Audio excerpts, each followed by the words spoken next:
Merci Seigneur. Alléluia. Nous allons prendre nos Bibles ensemble ce matin dans le livre de Jean, en son chapitre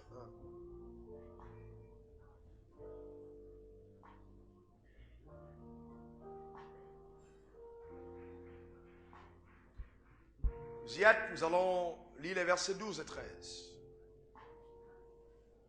Jean chapitre 1, versets 12 et 13. On y va. 1, 2, 3.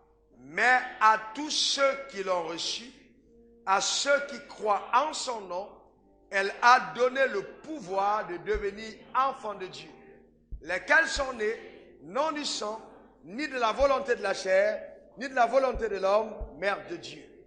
Éternel, Dieu glorieux et puissant. Je viens devant ton trône ce jour. Recommander, Éternel, ton peuple. Prier pour une singulière présence qui permette à chacun, à chacune, d'avoir accès à la connaissance révélée de ta parole par l'assistance du Saint-Esprit. Car il est écrit, vous connaîtrez la vérité et la vérité vous rendra libre. Je prie que cet enseignement conduise chaque personne qui l'écoute à une liberté totale, à la jouissance de nos droits d'alliance, de nos privilèges en tant qu'enfants de Dieu sur la terre des hommes, afin que nos vies soient des témoignages éloquents de la fidélité de Dieu et servent à la louange de la gloire du Dieu que nous adorons et servons. Père, ta vie, ton nom ne sera plus jamais ridiculisé sur la terre des hommes. Car au travers de ton Église, on connaîtra la puissance élogieuse, éternelle de ta parole et Seigneur de tes promesses. Que ton nom soit glorifié. Merci pour l'onction qui coule sur moi encore aujourd'hui. Au nom suprême de Jésus, nous avons prié que quelqu'un dise Amen 3 fois. Amen, Amen, Amen. Tu peux t'asseoir dans sa présence. Comme je l'ai dit lors du premier enseignement, c'est important de comprendre que cette série, dans la vie de chaque enfant de Dieu, apportera vraiment un plus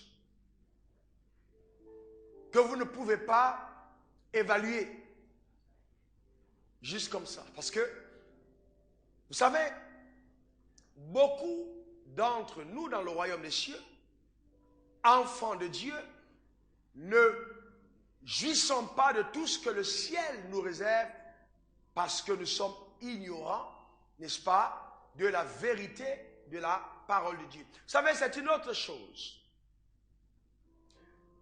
que de connaître la parole de Dieu. C'est une chose que de connaître la parole de Dieu, c'est une autre chose que d'avoir la révélation. On peut connaître Dieu avec sa tête. Ça ne nous apporte pas grand-chose. Il faut avoir la révélation. Dis après moi révélation. Encore révélation. La révélation de Dieu dans notre cœur. C'est la révélation de la parole qui va créer en nous un changement radical. Parce que sans révélation, il n'y a point d'ascension.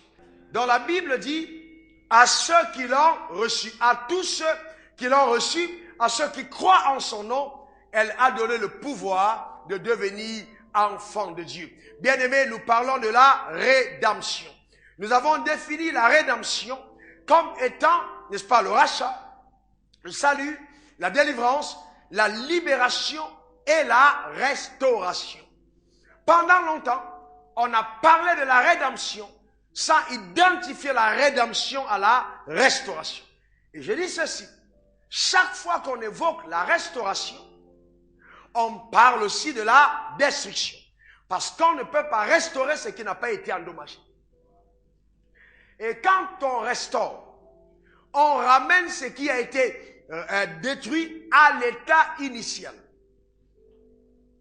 Afin que ce qui est restauré ressemble exactement à ce qui avait été endommagé. Nous avons vu avec quelle gloire le premier homme, Adam, a été créé. La Bible dit qu'il a été créé à l'image et la ressemblance de Dieu. C'est-à-dire que le plan de Dieu pour Adam était que sur la terre des hommes, Adam manifeste exactement ce que Dieu est dans le ciel. Donc, il était l'image et la ressemblance de Dieu. Et nous savons que c'est à cause du péché qui est entré dans le monde par Ève et Adam que nous avons été privés de tous les privilèges que nous avions dans notre connexion d'alliance avec Dieu. Mais il a plu à Dieu de ne pas abandonner l'homme dans la destruction. C'est pourquoi, après le dialogue que Dieu a eu avec Adam et Ève, il a sanctionné le serpent en disant, la postérité de la femme écrasera ta tête, mais toi tu lui mordras le talon. Il était en train de prophétiser concernant ta vie et la mienne. Écraser la tête du serpent. Et c'est ainsi donc que Jésus est venu sur la terre. Pourquoi? Pour ramener l'homme dans son état initial, afin que les hommes sauvés puissent sur la terre vivre exactement selon le plan que Dieu avait préconçu pour Adam. Et nous avions vu ensemble que le seul moyen pour avoir accès à cette vie-là était la nouvelle naissance. 2 Corinthiens 5, verset 17 dit, si quelqu'un, au conditionnel, si quelqu'un est en Christ, il est une nouvelle créature. Et la Bible ajoute, les choses anciennes sont passées. Ça veut dire quoi? La destruction est annulée et toutes choses sont redevenues nouvelles. C'est ça, la restauration. Donc, la destruction prend fin. Et l'œuvre glorieuse de Christ commence par la nouvelle naissance. Vous voyez, nous avons beaucoup d'évangéliques, beaucoup de pentecôtistes, beaucoup de catholiques, beaucoup de méthodistes, mais très peu d'enfants de Dieu. Parce que être un enfant de Dieu ne s'identifie pas au fait d'appartenir à une dénomination. Et je vais vous dire des choses qui vont vous choquer. Je connais des bishops qui ne sont pas nés de nouveau. Je peux paraître jeune à vos yeux, mais il y a des personnes que j'ai amenées dans les eaux du baptême qui sont à archevêques aujourd'hui. Donc, je sais de quoi je parle. J'ai vu des gens parler de Dieu sans connaître Dieu, sans une communion avec lui. Parce que quand vous êtes né de Dieu, celui qui est né de Dieu, quand vous vous rencontrez, vous sentez qu'il y a une connexion. Il y a quelque chose qui se passe. Mais on peut être dans le royaume sans le connaître. Donc la nouvelle naissance est le tremplin obligatoire par lequel nous sommes adoptés dans la famille de Dieu. C'est pourquoi l'apôtre Paul dit, nous qui hier étions étrangers aux alliances, aujourd'hui, tu nous as fait un avec ce peuple de la promesse. Et donc,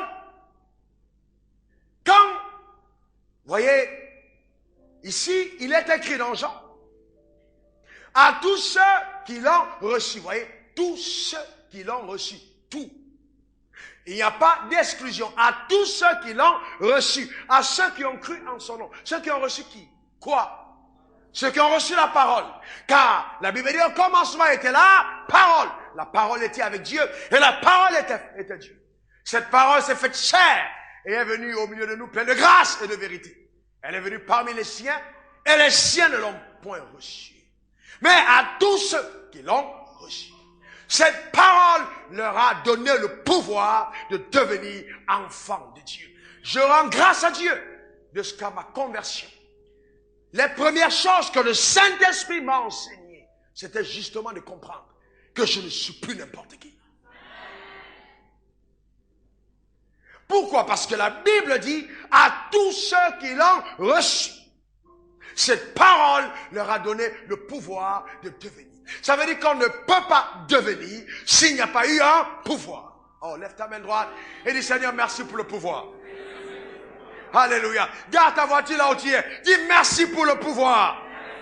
Bien-aimé, je vous garantis qu'il y a un pouvoir. Ce n'est pas parce que tu ne le vois pas qu'il n'existe pas. Je dis, il y a un pouvoir qui t'a été donné de devenir enfant de Dieu. Vous ne pouvez pas devenir enfant de Dieu sans ce pouvoir. Ce pouvoir vous rend intouchable par tout l'enfer réuni. Ce pouvoir peut donner à Satan lui-même de vous envoyer une lettre de démission en disant « Je démissionne, je ne veux plus l'attaquer parce que je sais que cette personne est intouchable. » Est-ce que vous me comprenez? Il y a des révélations, quand vous les avez, ça devient des barrières les plus terribles contre tout assaut du malin. Pourquoi? Parce que vous avez la révélation. Le pouvoir. Le pouvoir. C'est choquant, vous voyez. Aujourd'hui, on supplie les gens. Et non, viens à l'église. Bien aimé, quand tu as ce pouvoir, on n'a pas à te supplier. L'église ne commence pas quand tu es à l'église. Même dans ta maison, le pouvoir. Ce pouvoir est en toi. Descends jusque dans tes os, dans la morale épinière. Le pouvoir, il y a une puissance que tu as. Un homme comme moi, vous me mettez à Williamsville, à 2 heures du matin, mon cœur ne va pas battre plus fort. Je vous garantis que s'il y a quelque chose qui peut se passer là-bas, c'est peut-être un mort qui peut revenir à la vie à cause du pouvoir que j'ai en moi. C'est pas une histoire de... Écoutez, ce n'est pas une histoire de le cœur. Non, je sais qui je suis. Je sais qui je suis. Le problème que nous avons, c'est que beaucoup d'entre vous ne savez pas qui vous êtes. Laissez-moi ajouter ceci. Si vous entendez dire qu'on a empoisonné Wafo et que ça a marché, on ment. Le pouvoir que j'ai me rend invulnérable au poison. Personne ne peut tendre un piège contre toi et moi, détenteurs de ce pouvoir, et ça marche. Impossible. Vous comprenez de quoi je parle? J'ai dit impossible. Parce que on ne comprend pas ce que c'est que le pouvoir que nous avons. Un jour, j'ai rencontré un homme de Dieu. Et vous savez, il habitait à côté de la maison d'une femme qui était réputée au Cameroun de faire la grande sorcellerie. Et il est venu me dire, non, tu sais, c'est compliqué chez moi, il faut que je déménage. Je lui ai dit, déménager d'où? Pourquoi? À cause de la femme. Je lui ai dit, bien-aimé, reste là. Si quelqu'un doit déménager, c'est elle. Il n'y a aucun sorcier, je dis, écoute-moi, aucun sorcier qui peut habiter chez toi et être à l'aise. Il ne peut pas rester à côté de ta maison et puis être, non, c'est pas possible. Car il y a une influence surnaturelle qui se dégage à cause de ta présence.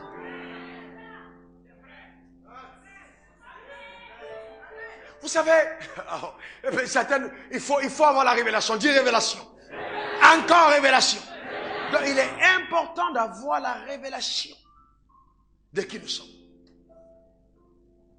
Qu'est-ce que c'est le mot pouvoir? Quand la Bible dit que tu as reçu le pouvoir. Ce mot vient d'un mot grec isousia. E accent circonflexe, X, O accent circonflexe, U, S, I, A. Isousia. Dis après moi isousia. Encore isousia. Dis j'ai reçu l'isousia de Dieu. Ça veut dire quoi isousia? Voyez, quand vous voyez un mot dans la Bible, on dit pouvoir. Surtout le français. Le français a affaibli l'évangile. Pouvoir. Aujourd'hui, ils sont en train de faire des versions. Ils ont tout enlevé. Tellement ils ne croient pas à l'évangile. Mais c'est l'isousia. Ça veut dire, ils ont reçu les privilèges. Numéro 1, privilège. Je ne peux pas être enfant de Dieu et passer le même temps que les autres pour avoir le même résultat. C'est pas possible. Parce que j'ai un privilège. Est-ce que vous me comprenez? J'ai un privilège. Quand tu es privilégié et que tu arrives quelque part, j'aime le privilège. Vous comprenez? C'est un signe d'appartenance au royaume. Je ne veux pas arriver à la banque et puis je fais 3 heures de temps pour être servi. Ça m'embête. Je ne veux pas faire un rang de 5 heures pour avoir quelque chose. Parce que mon privilège me donne de passer les rangs. Quand j'arrive, on dit, monsieur, mettez-vous de ce côté. Et puis allez, paf, on me sert, je continue. À cause du privilège. Est-ce que vous êtes avec moi? C'est ça le privilège. Tu ne dois pas être intimidé par la société. La société doit te regarder et avoir envie de devenir comme toi. C'est ça le privilège.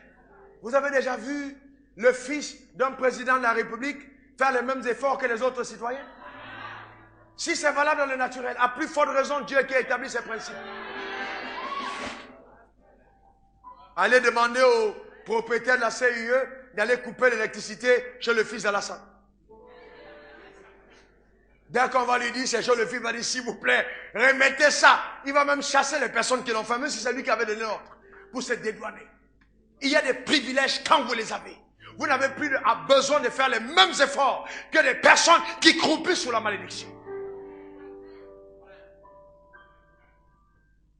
Vous êtes avec moi? Oh, vous êtes là, vous faites une affaire, vous tremblez. Seigneur, s'il te plaît. Seigneur, pardon. Ben, c'est pas s'il te plaît. J'ordonne. J'ordonne. Vous savez, il y a des prières quand vous faites, même Dieu est fâché. C'est pas une affaire, pardon Seigneur, s'il te plaît, bénis mes affaires. C'est la religion. J'ordonne. Les affaires même commencent à bouger comme ça, on dit yes. Le maître, ouais. J'ordonne que tu prospères. Parce que tu as un privilège. Ensuite, après le privilège, il y a le droit légal. Le droit légal. Vous savez, quand vous avez dans votre maison votre fils et vous avez un neveu ou un cousin dans la même maison, vous vous rendrez compte que le fils a toujours une attitude qui semble déranger les personnes qui ne sortent pas des entrailles des parents. Parce que le fils peut arriver même, il ne cogne même pas la poigne, boum. Eh, mets-toi là, pourquoi? Papa. Ça règle le cas. Il dit souvent, papa. Est-ce que vous me comprenez? C'est un papa plein d'assurance. Parce que la filiation confère des droits légaux. Donc, un droit légal en tant que fils. Et quand tu deviens fils, il y a une obligation du père à ton égard. Donc, il y a des choses qui ne sont pas de ton ressort.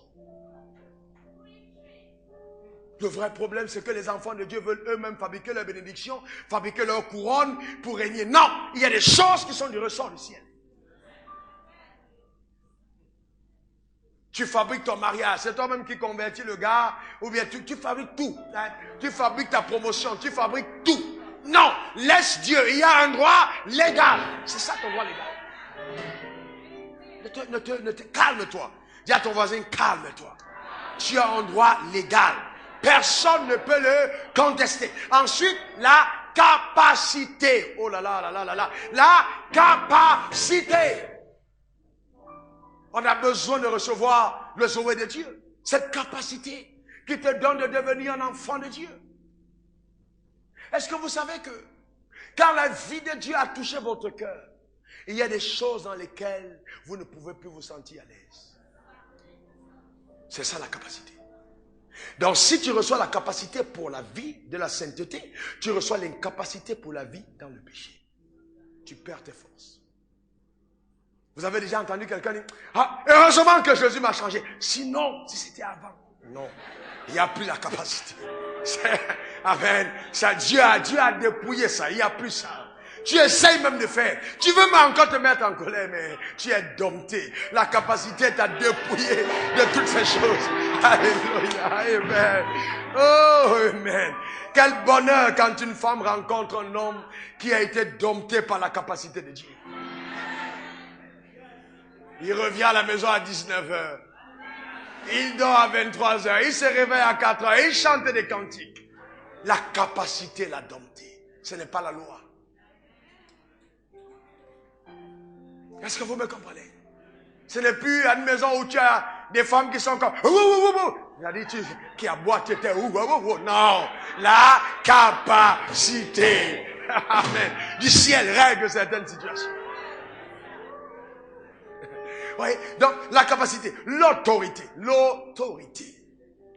la liberté de devenir enfant de Dieu. Vous voyez donc que si on reprend le verset, comme cela doit être écrit, la Bible dira donc, à tous ceux qui l'ont reçu, à ceux qui croient en son nom, elle a donné le pouvoir, le privilège, le droit légal, la capacité, l'autorité, la liberté de devenir enfant de Dieu.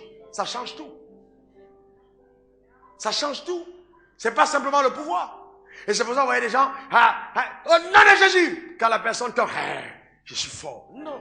Jésus dit, ne vous réjouissez pas que les démons vous soient soumis. Mais réjouissez-vous de ce que votre nom est écrit dans le livre de vie.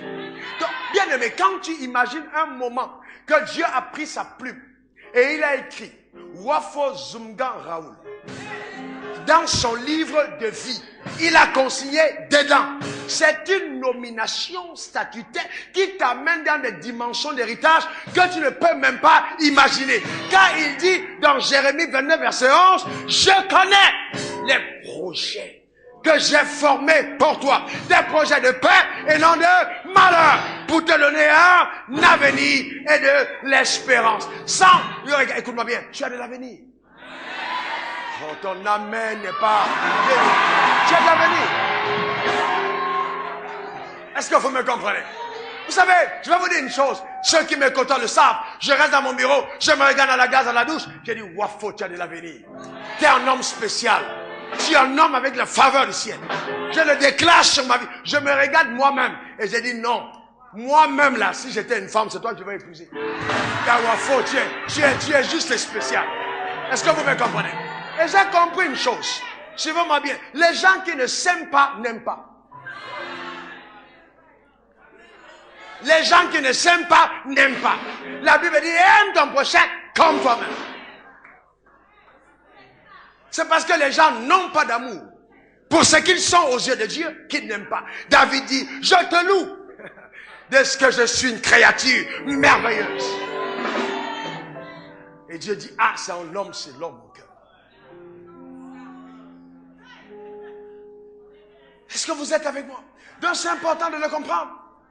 Et donc on nous a enseigné depuis, oui, Jésus est venu, bien aimé, il va vous amener au ciel. Et vous avez vous dire une chose, les païens ne sont pas seulement concernés par le fait d'aller au ciel.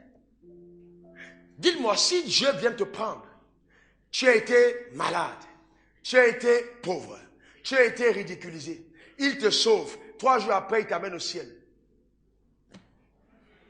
Entre nous. Ou il te laisse sur la terre, la maladie encore, et puis après il dit, Seigneur, merci. Merci parce que je sais quand même que je vais au ciel. Je vous conclus que Dieu aurait été méchant.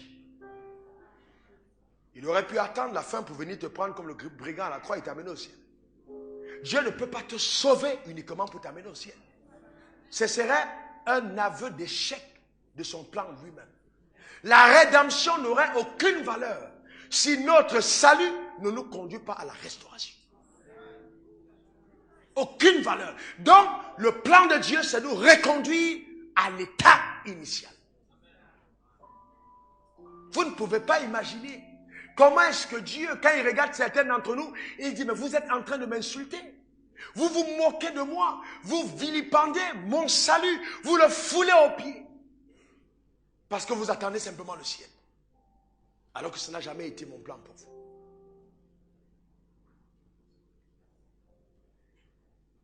Donc, je ne peux pas considérer que ce soit biblique, que quelqu'un naît de nouveau pour souffrir à nouveau. Non. Pour échouer de nouveau. Non. Pour être dernier à nouveau. Non. Quand on naît de nouveau, c'est pour régner à nouveau. Point final. Et c'est pourquoi la Bible dit, lesquels sont nés. Oh là là. Lesquels sont nés. Il parle de moi. Lesquels. Vous savez, quand Dieu se vante de ses enfants, il dit lesquels sont nés, non de la volonté du sang.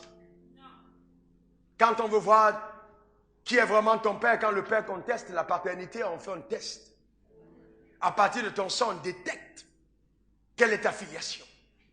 Mais quand on va checker, on regarde, mais d'où ça lui vient ces choses, on ne comprend pas d'où. Parce que c'est une naissance surnaturelle. On dit celui qui est né de nouveau, il souffle comme le vent, on entend le bruit, on ne sait pas d'où il vient et d'où il va. Les gens vont commencer à t'accuser de faire des choses bizarres. Mais ce que tu as touché, ce qui t'a visité, est au-delà de la bizarrerie. C'est quelque chose qui vient de là-haut. que personne ne peut expliquer. Je suis en train de voir ton ascension. Je suis en train de voir ta distinction. Je suis en train de voir ton élévation par la main de Dieu. Alléluia. Et on dit aussi, la Bible dit, n'est pas né de la volonté de la chair. Oh, oh, oh, oh.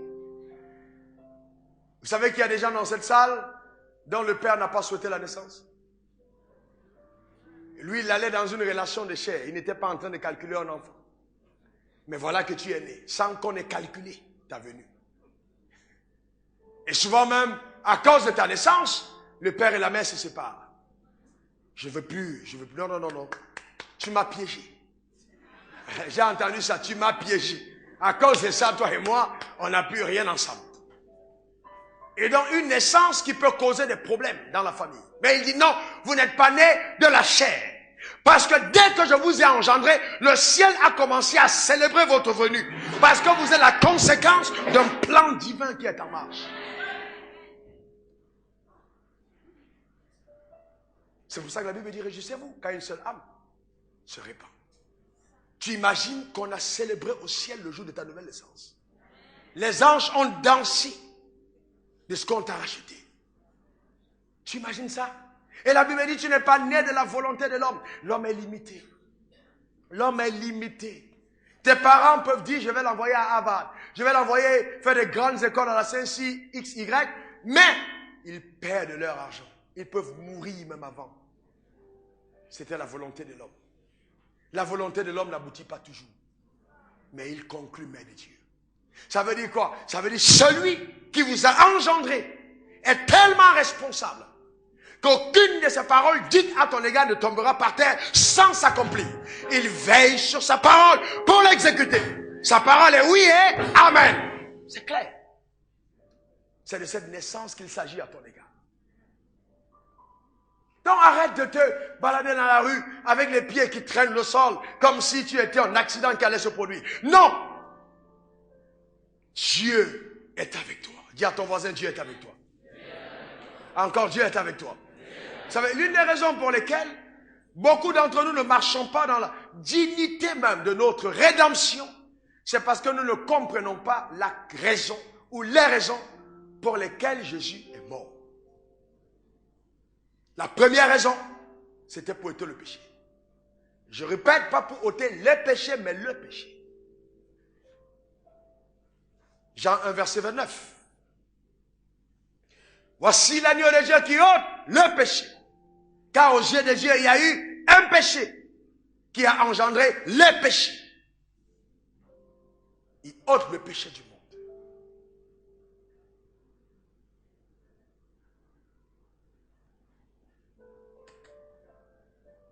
Tes péchés ont été ôtés. Ôte le péché du monde. Il est venu pour ça. Deuxième chose, il est venu détruire les œuvres du diable. Vous savez, c'est le péché qui a autorisé l'entrée légale de l'action des œuvres de Satan. Donc si le péché a été ôté, il n'y a plus de légitimité pour les actions du diable à ton égard. Parce que c'est le péché qui était la porte d'entrée. Alors ne me dites pas, oui, Dieu a pardonné mes péchés, mais il continue de me punir. Ce n'est pas vrai non plus. Si j'ai pardonné ton péché, j'ôte les conséquences. Ne dites pas non, voilà, mon enfant a mal fait. Ok, d'accord, parce qu'il a mal fait, finalement il va dormir avec, n'est-ce pas, dans la case du chien, ou alors avec les chats. Et puis bon, j'ai pardonné, mais il reste quand même avec les chats. Non. C'est ce que certains d'entre nous disent. Oh Seigneur, c'est vrai, tu m'as pardonné, tu es miséricordieux, mais je continue de porter ma croix, Seigneur. Oh, merci parce que vraiment tu es bon. Comment tu peux être là en train de croupir sous cette malédiction et tu continues de croire que c'est Dieu qui veut que tu traverses? Et le diable s'est réjoui. Quand tu fais ça, il acclame, il dit continue. Parce qu'il sait qu'aussi longtemps que tu n'as pas compris, tu vas être prisonnier de ces choses qui t'arrivent. Il est venu détruire les œuvres du diable. La maladie est une œuvre du diable ou de Dieu? Du diable, n'est-ce pas? Donc il est venu la détruire. La pauvreté est une œuvre de quoi? Du diable est venu la détruire. Donc normalement, en ce qui nous concerne, ces œuvres n'ont pas de place dans nos vies parce qu'elles ont été détruites par Jésus.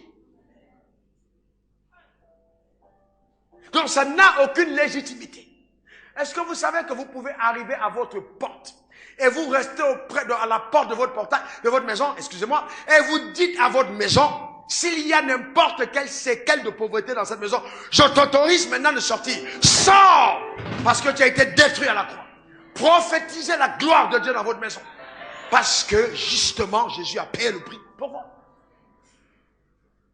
Vous savez, nous ne sommes pas spirituellement agressifs. Oh, le message la semaine prochaine va t'amener dans une autre saison. Je te garantis. Une autre saison de ta destinée. Les anges vont commencer à se balader autour de ta maison régulièrement. À cause de ton agressivité dans la foi. Un jour, une servante qui était chez nous était là. Et puis soudainement, ses yeux se sont ouverts. Parce que les gens pensent que quand ils mettent les pieds chez moi, c'est l'ambassade. Il y a un drapeau qui est au-dessus. Tous ceux qui viennent voir le drapeau, c'est pas la blague. Je ne fais pas les affaires spirituelles comme si je m'amuse. Le drapeau de la foi est dressé au-dessus de ma maison. Et tout le monde demande, mais c'est qui ça? C'est un ambassadeur? Oui, c'est un ambassadeur. C'est un ambassadeur du royaume des cieux sur la terre des hommes. J'ai dit à Dieu, je fais voir à tout le monde que je suis ton serviteur. Donc s'il y a la misère dans cette maison, on saura que tu es un Dieu qui entretient les miséreux. Mais il n'y aura pas de misère chez moi parce que c'est Canaan sur la terre. Est-ce que vous me comprenez? Elle était là et soudainement ses yeux se sont ouverts. Elle a vu l'or qui coulait partout du ciel, ça descendait sur la maison. Et puis soudainement ses yeux se sont fermés. Elle a commencé à raconter, j'ai dit à ma femme, il faut lui dire. Dieu est en train de lui montrer, elle a posé les pieds. C'est pas la blague, hein. Je vous dis, moi Raoul Wafo, fils de Dieu, fils d'Abraham, ma vie, non, vous vous trompez. Ça ressemble à ce que la Bible dit.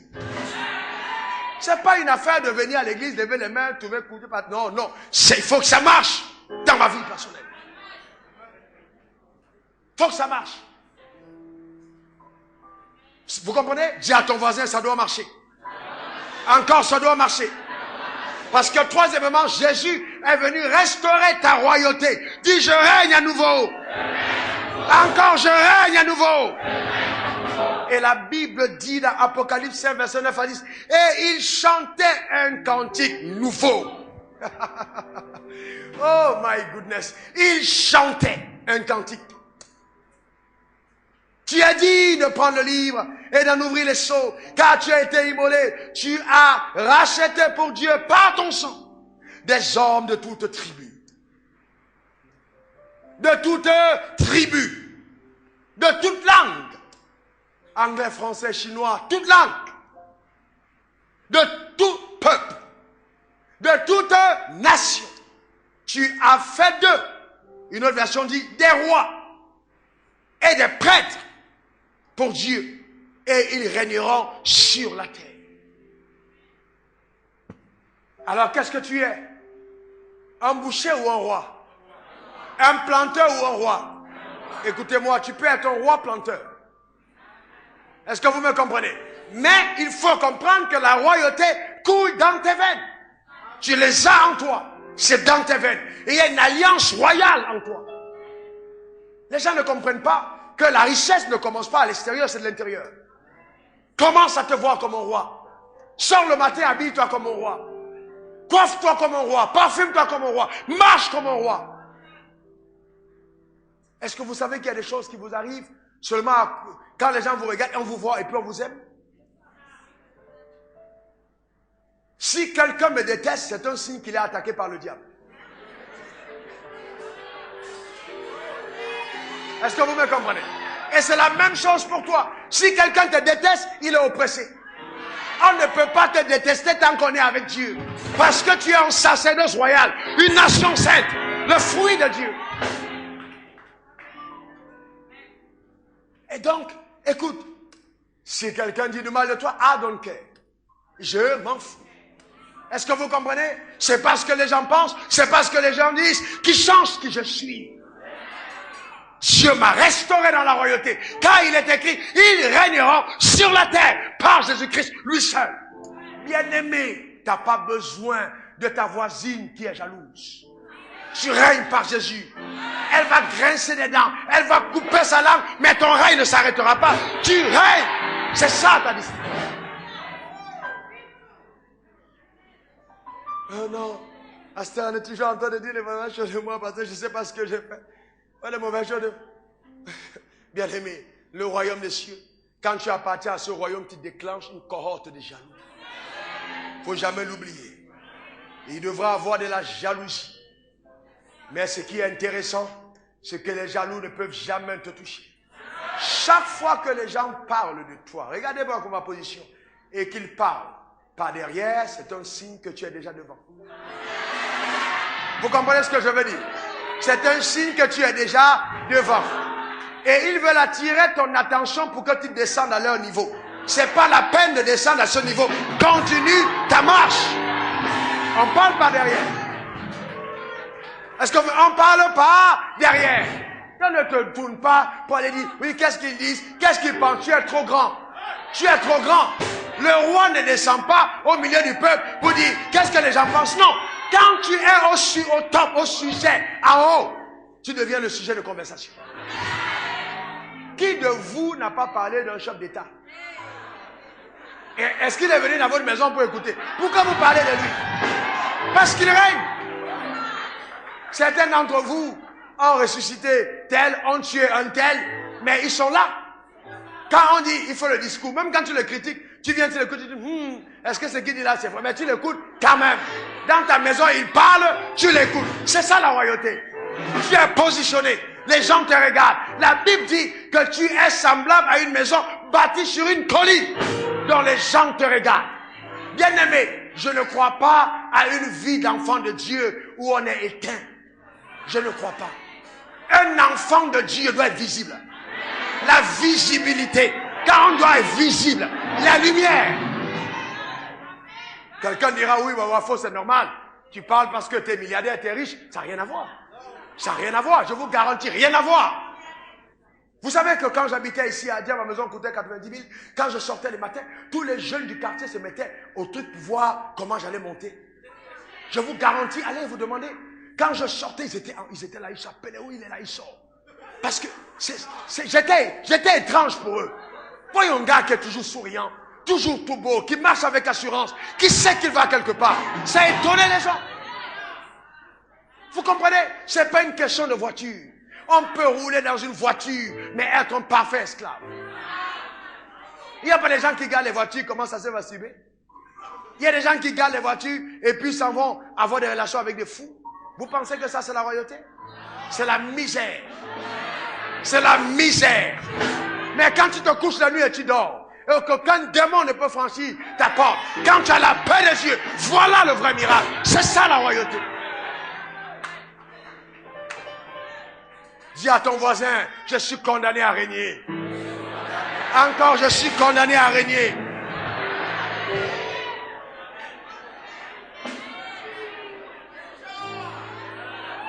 Alléluia. Yes.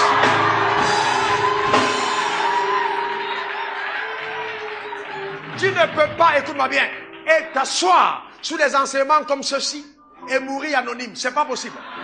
J'ai dit, ce n'est pas possible. Tu ne peux pas écouter une telle parole et devenir encore la nourriture de Satan. J'ai dit, ce n'est pas possible. Tu ne peux pas entendre une parole pareille et être dernier dans la société. J'ai dit, ce n'est pas possible. Tu ne peux pas écouter une parole pareille et mourir avant ton heure. J'ai dit, ce n'est pas possible. Parce que tu règnes.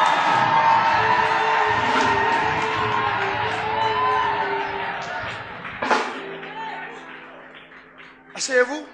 Et suivez-moi bien. Suivez-moi bien. Et là, je vais dans des choses très, très profondes maintenant.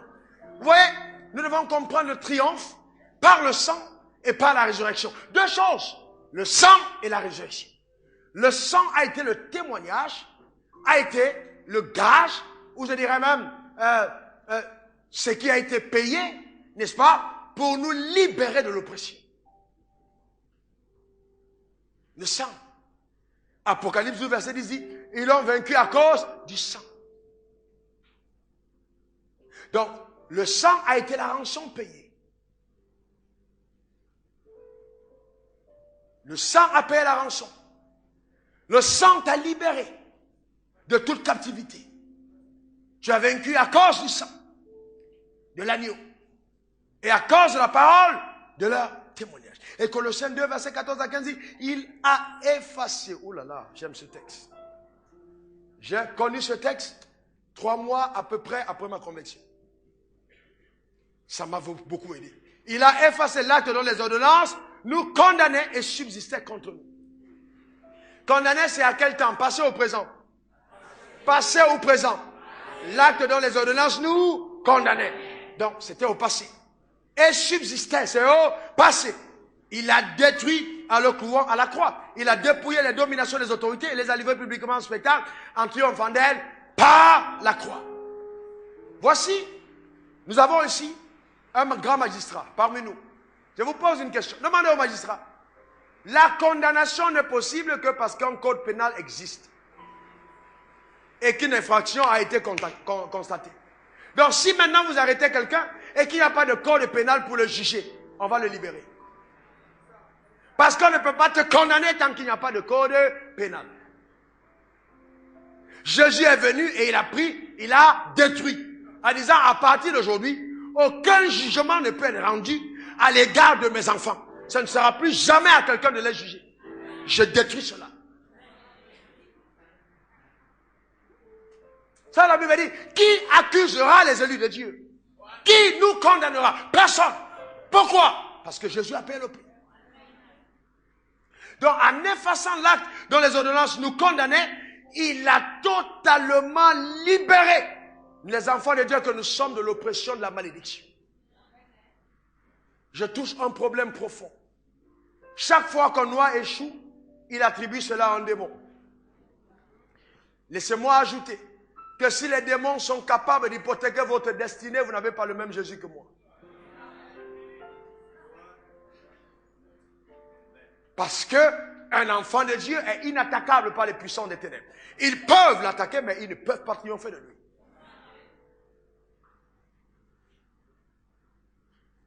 Il a effacé l'acte. D'autres me diront, oh oui, mais pasteur, n'a-t-on pas écrit dans la loi, nombre 14, verset 18, que l'Éternel est là, la colère, il s'en montait, qu'il pardonne l'iniquité et la rébellion, et il ne tient point le coupable pour innocent, et il punit l'iniquité des pères sur les enfants jusqu'à la 3e et la 4e génération. Oui, c'est écrit, mais c'était la loi. C'était la loi. Dis à ton voisin, ça c'était la loi.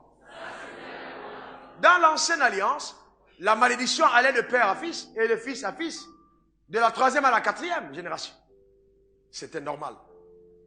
Mais les gens oublient aussi qu'un autre texte de Deutéronome 7, verset 9 dit, sachez donc que c'est l'Éternel ton Dieu qui est Dieu. Ce Dieu fidèle garde son alliance et sa miséricorde jusqu'à la 1000e génération envers ceux qui l'aiment et qui observent ses commandements. Jusqu'à la 1000e génération, n'est-ce pas? Entre 4 et 1000, qu'est-ce qui est plus... Hein? 1000, n'est-ce pas? Très bien. Et quand tu es né de nouveau, tu deviens enfant de qui? Enfant de Dieu. Et enfant de qui? D'Abraham. Abraham a-t-il été béni par Dieu? Qu'est-ce que Dieu lui a dit? Ta postérité possédera les portes de ses ennemis. Donc si Dieu doit bénir Abraham, ça va aller jusqu'à quelle génération? 1000 générations. Pourquoi tu vas croire à l'influence de la malédiction et ne pas croire à l'influence de la bénédiction qui est plus puissante? Une voiture qui roule à 60 à l'heure, vous coupez le moteur, ça peut s'arrêter sur 2 km. Mais une voiture qui roule à 400, 500 à l'heure, vous coupez le moteur, ça peut arriver même jusqu'à Yamoussoukro. Si le boulevard est dur, ça va rouler longtemps. Parce que sa puissance est plus forte. Donc le moteur que génère la puissance de la bénédiction est plus forte que la malédiction. Donc, je n'ai pas à me plaindre. Non, je suis un homme maudit. Mon père avait fait ci. Ça, c'est le problème de mon père. Ça ne me concerne pas. Ce qui a tué mon père ne me tuera pas. Ce qui a combattu ma famille et terrassé ma famille ne me terrassera pas. C'est pas possible. Est-ce que vous me comprenez? Je dis jamais, c'est pas possible. Je ne suis pas venu sur la terre reproduire ce que mon père a été. Je veux être plus grand que mon père. Et chaque père est fier de voir son fils élevé au-dessus de ce qu'il a été. Donc, la malédiction n'a aucun pouvoir. Ensuite, la puissance de la résurrection. Beaucoup d'enfants de Dieu ne comprennent pas la puissance de la résurrection. J'étais en Sierra Leone quand j'ai eu une vision. Le temps manquerait pour aller dans le détail. Comment est-ce que la puissance est descendue dans les régions inférieures de la terre et a sorti Jésus pour l'amener triomphalement dans les cieux. Et ce jour, pendant que j'ai eu cette vision, le Seigneur m'a dit la même puissance qui est descendue pour ressusciter Jésus habite en vous. Donc, bien aimé, la puissance de la résurrection est avec moi. Et dans la Bible, nous avons deux exemples de personnes qui ont été ressuscitées de façon spectaculaire. Le premier cas, c'est Lazare. Après combien de jours? 4 jours. Quand Jésus est arrivé, il dit, roulez la pierre. Oh, oh, oh, oh Seigneur. Ils sont déjà. Amen. Vous avez déjà vu quelqu'un qui est malade et puis on invite l'homme de Dieu qui vient. Oh Seigneur, je te rends grâce. Tu as donné, puis tu es en train de reprendre. Amen. Le gars respire encore. Hein. Seigneur, je te remercie parce que tu es en train de le prendre. Que sa mort soit lente. Qu'il ne souffre pas trop, Seigneur. Et qu'il revienne à toi. C'est quoi ça?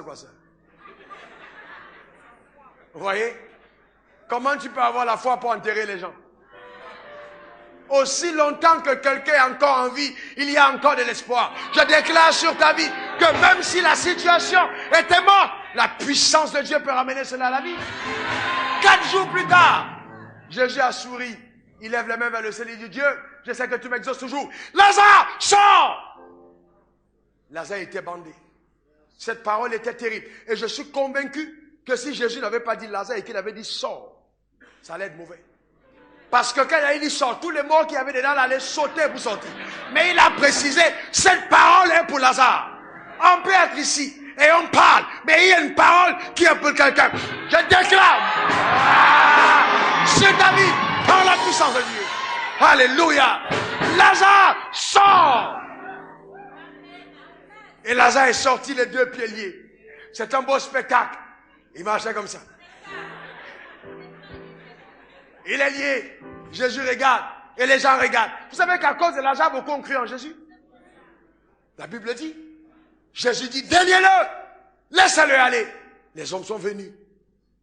On a délié. Maintenant, les gens vous disent, lisez ce texte. Ça veut dire que quand vous êtes né de nouveau, on doit vous faire la délivrance, sinon vous ne pouvez pas marcher. C'est vrai, hein? Et le pasteur Wafo ne m'a pas fait ça.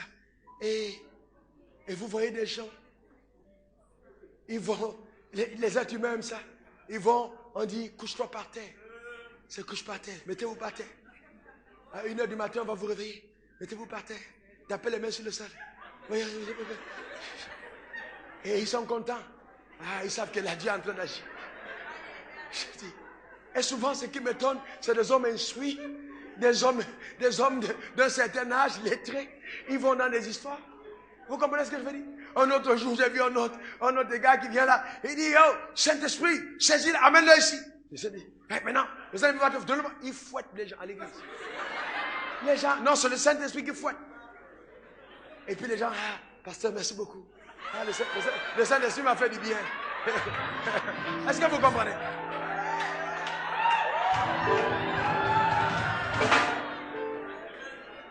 Et c'est triste. On dit non, il faut délier les saints. Mais le problème, c'est que les gens oublient qu'il n'y a pas eu une seule résurrection de cette envergure. Jésus lui aussi est ressuscité 3 jours après. Mais dans le cas de Jésus, aucun homme n'est allé rouler la pierre. L'ange est venu, il a poussé la pierre, il s'est assis dessus. Il y avait des gardes, les démons qu'on a envoyés mystiquement pour détruire ta destinée. Laisse-moi te dire qu'un seul ange suffit. Un seul ange. Un seul. Il a roulé la pierre. Quand il s'est assis dessus, c'est pour dire que celui qui est garçon essaye de ramener ça de l'autre côté. Il s'est assis dessus. Est-ce que vous me comprenez? Que le sorcier qui dit qu'il est sorcier, qu'il essaie de ramener la pierre. Il s'est assis.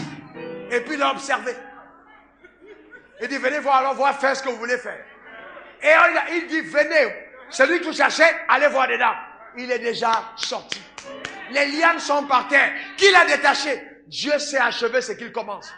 Dieu lui-même a détaché et l'a enlevé. La Bible ne dit-elle pas que celui qui est né de nouveau, les choses anciennes sont passées et toutes choses sont devenues nouvelles. Cela vient de qui? Cela vient de qui? De Dieu. Pourquoi tu penses que Dieu peut te sauver mais il ne peut pas te délivrer?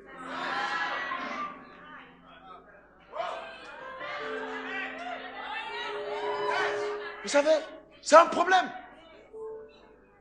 Aujourd'hui, on a des chrétiens, ventricule gauche à Dieu, ventricule droit au diable. Et c'est pour ça qu'ils ont des problèmes. Moitié du cœur à Dieu, moitié à Satan. Donc de temps en temps, ils sont obligés de dire, bon, si on passe tout le temps à te faire la délivrance, je te garantis qu'il y a un problème dans ta connexion d'alliance. Moi, j'ai été conçu dans le péché. Certaines personnes ne savent pas, j'ai été un pécheur. S'il y avait un diplôme dans le péché, je devais avoir l'agrégation. Mais quand Jésus m'a rencontré, il m'a changé en un jour. Et un jour, suivez-moi bien, suivez bien ce que je vais vous dire. J'étais là, je disais, Dieu, vraiment, on me parle de délivrance, il faut que je fasse une délivrance. Parce que tout le monde dit, ah, il faut que tu fasses une délivrance. Mais quelqu'un qui est né de nouveau, que le cœur a changé, il fumait, il ne fume plus. Il buvait, il ne boit plus. Courait après les femmes, il a tout arrêté. Pourquoi vous allez aller forcément chercher encore un démon en lui? Vous ne savez pas qu'en le faisant, souvent vous invitez même la présence des démons qui n'étaient pas là. Et donc on a fait 3 jours de jeûne. 3 pasteurs. Parce que quand je me suis converti, c'était un événement. Les chrétiens disaient, on a eu vraiment, c'était un événement. Quand je suis entré à l'église le premier jour, on a dit, témoignage, j'ai levé ma main, on a refusé de prendre ma main. On dit non, lui là, il veut venir amener le désordre dans l'église. Mes lèvres étaient encore noires, mes yeux étaient rouges, mais mon cœur était blanc. Dieu m'avait déjà changé. On a fait 3 jours de jeûne. Et puis on était couché, on était là, on priait le 2e jour, 3e jour. J'étais étendu au canapé et j'ai eu une vision. Jésus est descendu. J'ai jamais oublié ce jour-là. Chaque fois que j'oublie cette chose, peut-être 1 mois après, que j'oublie, ça sort de mon cœur, Dieu me rappelle ça. Chaque fois. Jésus est descendu et j'étais étendu. Je saurais vous dire si je dormais ou si j'étais éveillé, mais c'était si réel. Et quand je l'ai vu, il m'a fixé dans le regard, il y avait des éclairs qui sortaient, qui m'ont transpercé jusqu'à l'intérieur. J'avais l'impression d'être transparent devant lui. Et il a dit, sortez. Et puis une cohorte. J'ai vu une cohorte d'animaux, de bêtes bizarres qui partaient en poussant les cris. Et dans la vision, il y avait les 3 pasteurs. Quand Jésus est descendu, les 3 sont tombés par terre. Et je dis, ah, ce n'est pas les serviteurs de Dieu, pourquoi ils tombent quand Jésus arrive? Et puis le Seigneur m'a dit, regarde à moi. Et il est reparti. Le Saint-Esprit a ajouté en me disant, enseigne ceci à l'Église. Que l'Église regarde à Jésus et non aux hommes. Je vous garantis que les meilleures délivrances, si vous voulez vivre avec Dieu, mettez-vous à genoux dans votre chambre et dites, Seigneur, je te donne mon cœur. L'obéissance suspend toute action de la malédiction sur ta destinée. Ça dit, le diable ne peut pas résister quand ton cœur est donné à Dieu. C'est impossible. Il n'y a pas de cohabitation possible entre la lumière et les ténèbres. Le problème, c'est que tu viens à l'église, le matin, le soir, tu es en boîte de nuit. Tu es dans les orgies. Tu es ici, tu es là. C'est normal. C'est normal qu'il y ait des problèmes avec ta vie. Parce que tu es un territoire occupé par l'ennemi. Tu n'es pas la propriété de Dieu. Et donc tu passes tout ton temps, non, priez pour moi, ah, les démons me fatiguent. Comment un enfant de Dieu peut être fatigué par les démons? C'est pas possible. Vous pouvez entrer chez le président de la République, arrêter son enfant et puis le chicoter. Vous pouvez faire ça. Et puis dire, je vais aller attraper l'enfant du président de la République pour lui faire un causant pour lui. Non. Mais pourquoi vous pensez que dans le royaume de Dieu, le diable peut venir, il franchit là dans le royaume, il récupère un enfant, il le malmène et puis s'en va? Vous connaissez le royaume auquel vous appartenez? Pourquoi vous attribuez à Satan les pouvoirs qu'il n'a pas? Il n'a pas dit que Satan sera sous tes pieds et qu'il te mordra le talon. Mais la bonne nouvelle, c'est que Jésus a annoncé que le serpent te mordra, mais ça ne te fera aucun mal. Donc il y aura des petites morsures, dû au fait que tu as écrasé le petit bec qui est venu poiler ton talon, mais ce n'est pas grave. Ça ne va pas te tuer. Ça ne peut pas te tuer. J'ai dit ça ne peut pas te tuer. Pourquoi? Parce que tu as connu la résurrection par Jésus. Jésus a dit, celui qui croit en moi vivra, même s'il est mort, car je suis la résurrection et la vie.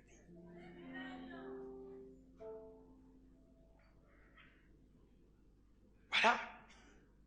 Donc, si toi et moi, nous sommes allés dans cette dimension, il y a 7 choses à la sortie de ce culte, après ce message, qui vont commencer des évidences dans ta vie de tous les jours. J'ai dit bien 7 choses. Note-les. Ça va arriver. 7 choses. Note-les. Grave-les quelque part sur ton ordinateur, sur ta table. Partout où tu peux voir les 7 choses qui vont t'accompagner dans ton règne sur la terre des hommes. Premièrement, la puissance. Maintenant, revenons. S'il te plaît, que quelqu'un vienne ici. Quelqu'un vienne. L'agneau devait recevoir la puissance. D'accord? La puissance doit revenir à qui? À l'agneau.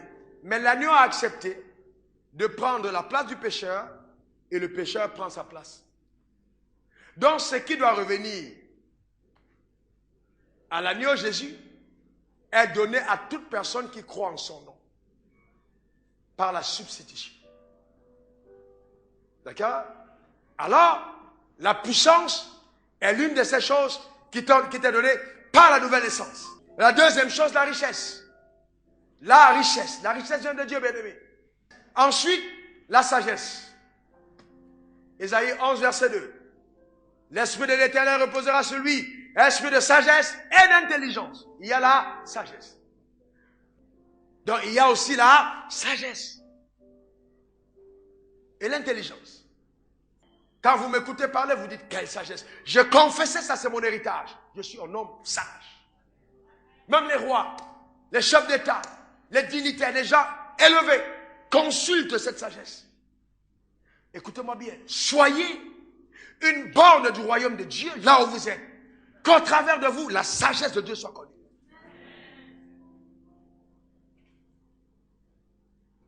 Ensuite, l'honneur. Prenez d'abord la force. La force, Philippiens 4, verset 13. Je puis tout par Christ qui me fortifie. Lève ta main droite et dis, Seigneur, je puis tout par toi. Christ me fortifie. Je puis tout. Vous savez, dans la marche avec Dieu, apprenez ceci. Chaque fois que Dieu vous appelle à faire quelque chose, vous avez tendance à croire que vous n'en avez pas suffisamment la force. C'est une bonne attitude. Mais quand vous allez dans sa présence, vous recevez la force pour le faire. Je ne travaille jamais avec ma propre force, mais avec la force du ciel. C'est pourquoi j'ai pu tout. Même à votre service, réclamez la force de Dieu pour pouvoir faire des espoirs. J'ai pu tout par Christ qui me fortifie. Ensuite, il y a l'honneur. Dis à ton voisin, tu seras honoré dans ta génération. Alléluia. Certains d'entre vous seront décorés par les hommes avant d'être décorés par le ciel. C'est-à-dire les hommes vont reconnaître, on va vous décorer sur la terre. Avant d'aller au ciel et recevoir les couronnes sur la terre, on va vous honorer. À cause de ce que Dieu aura fait au travail de vous. L'honneur. Il dit, de la poussière, j'ai retiré le pauvre. Psaume 113, versets 7 à 8. Du fumier, il relève l'indigent pour les faire asseoir avec les grands de son peuple. C'est l'honneur. Amen.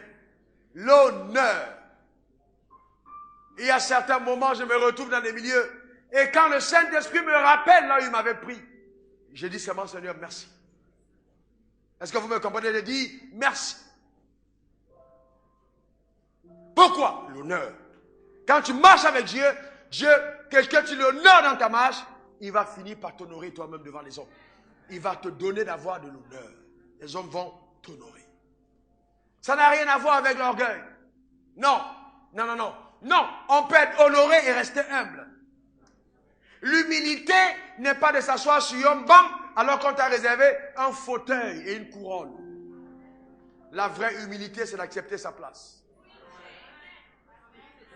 Est-ce que vous êtes avec moi? Celui qui refuse la place du roi alors qu'il est un roi est orgueilleux. Il veut établir sa propre justice. Dieu t'a réservé une place. Certains d'entre nous, on n'est pas encore reconnus par les hommes, mais ça ne va pas tarder, bien-aimé. J'ai dit, ça ne va pas tarder. J'ai dit, ça ne va pas tarder où tu seras honoré. Tu ne vas pas quitter cette terre sans être honoré. J'ai dit, c'est pas possible. Quand je touchais 15 000 francs par mois, on ne pouvait pas imaginer. Aujourd'hui, les gens bousculent, payent des billets business, descendent, motard, voiture. Mais je reste comme ça, il dit, Seigneur, il dit, ne t'inquiète pas. Ça fait partie de tes droits d'alliance. Je vais t'honorer devant les hommes. Voyez? Mais l'humilité consiste, quand tu es honoré, à ne pas avoir de mépris pour ceux qui ne sont pas encore. Et à croire aussi en leur élévation. À rester toi-même. Ne soyez pas des gens, vous savez, quand Dieu commence à vous honorer, personne ne peut vous parler. Tu sais qui je suis, tu n'es rien. Tu n'es que la poussière que Dieu a fait asseoir à la table avec les grands. Tu n'es rien sans Dieu. Donne la gloire à Dieu. Vous voyez, respectez les autres. Je suis choqué dans la maison de Dieu. Quelqu'un commence à avoir un salaire de 3 millions, 5 millions, 10 millions. Et il devient orgueilleux. Ça sert à quoi ça? Sois calme. Dis à ton voisin, le meilleur est à venir. Calme-toi. Il y a des grandes choses qui arrivent. Et combien de fois j'ai été choqué de voir des pasteurs qui s'étaient lâchés. Oh oui, alléluia, amen. Bien, mais vous savez, Dieu m'a béni, hein. Ma ceinture la coûte tant. Si tu es encore à ce niveau, tu n'es même pas encore commencé. La bénédiction n'a pas commencé. Parce que quand Dieu te bénit, à un moment, tu n'arrives même pas à compter. Il donne tellement que ce n'est plus ta préoccupation de compter les choses. Tu dis, écoutez, ça commence à me déranger. J'établis des comptables sur mes affaires. Moi, je veux rester dans la présence de Dieu. C'est ça la vraie bénédiction. La première fois que j'ai eu 500 000, je pensais que le ciel était descendu sur la terre. J'ai fait 2 semaines sans dormir. Certains d'entre vous connaissent l'histoire. J'ai mis ça sous le lit, je suis sorti, aller au bureau, je reviens, je mets dans le frigo, je change, je remets ici, parce que j'avais eu 500 000. Même si quelqu'un me disait, ouvre un compte, mets ça en banque, j'allais dire non. J'avais avoir l'impression que la banque va voler mon argent. Je voulais toucher les billets. Ça, c'est l'esprit de pauvreté. Mais je déclare sur ta vie que ça va passer. Alléluia. Aujourd'hui, quand je pense à ça, je ris. Mais honnête, je suis honnête, je vous sérieusement. Allez mettre en banque. Pourquoi en banque? Je veux voir mes billets. Je me réveille à 2 h du matin, je sors dans le frigo, caché dans les glaçons. Je tire le paquet, je déballe, je vois les billets et je dis waouh, je remets. Donc les 500 000 ont commencé à me troubler et Dieu m'a posé une question. Il m'a dit, fils, crois-tu que si je te donne plus, tu vas encore rester avec moi? Regarde comment 500 000 te dérangent. Vous voyez? Certains d'entre nous, on n'est pas à certaines dimensions parce qu'on n'est pas encore prêt. Dis à ton voisin, prépare-toi, l'honneur arrive. Prépare-toi, l'honneur arrive. Ensuite, il y a la gloire. Il y a la gloire. Amen, il y a la gloire. Il y a des gens qu'on honore, mais ils n'ont pas la gloire. Vous avez déjà vu des gens honorés, mais vous les regardez, ils n'ont aucune gloire. Mais ton honneur sera rajouté de gloire. Colossiens 1, verset 27, à qui Dieu a voulu faire connaître quelle est la richesse glorieuse, n'est-ce pas, de ce mystère parmi les païens, savoir Christ en vous, l'espérance de la gloire. Donc il y aura la gloire rattachée à ta marche. Et enfin, la louange. Enfin, la louange. Éphésiens 1, verset 12. Afin que nous servions à la louange de sa gloire. Nous qui, d'avance, avons espéré en Christ. Nous servons, n'est-ce pas, à la louange de sa gloire. Ça veut dire quoi? On va te regarder et ta vie sera la raison pour laquelle on va louer Dieu. Quand mes parents, mes amis me regardent aujourd'hui, je vous garantis, eux-mêmes disent, quand on te voit, on ne peut que louer Dieu. Parce que ce qu'on voit là, il n'y a que Dieu qui pouvait le faire. Ouais, ta vie servira à sa louange. J'ai dit, tu ne fais que commencer. Tu ne fais que commencer. Le meilleur en ce qui te concerne est à venir. Tu ne fais que commencer. Attache ta ceinture. Nous sommes en train de décoller dans les hauteurs de la gloire. Ta vie va connaître une ascension fulgurante. Alléluia. Et au travers de toi, les gens sauront qu'on peut être riche, intègre. On peut être riche, puissant et fidèle à Dieu à cause de ta vie. Que Dieu te bénisse et t'arrose. Que la main de Dieu soit sur toi. On va baisser la tête un moment. Un moment, tu vas parler à ton Dieu. Réponds à la parole que tu as entendue. Parle à ton Dieu. Prends des engagements ce matin. Prends des engagements devant le trône de Dieu. Prends des engagements. À partir de la parole que tu as reçue. Prends des engagements au devant du trône de l'Éternel. Parle à ton Père. Répète après moi, Seigneur Jésus. La parole que j'ai entendue a fait du bien à mon âme. À partir d'aujourd'hui, je déclare que sur cette révélation, j'agirai et je vivrai. Car je sais qu'à partir d'aujourd'hui, ma vie ne sera plus jamais la même. Je vais à un autre niveau. C'est décidé. Je progresse. Je vais récupérer mes possessions entre les mains de l'ennemi. Car la puissance m'a été donnée. Les privilèges m'ont été accordés. Le salut a été annoncé. Merci Seigneur. À toi l'oreille. À toi la gloire. Au nom suprême de Jésus. Amen. Amen.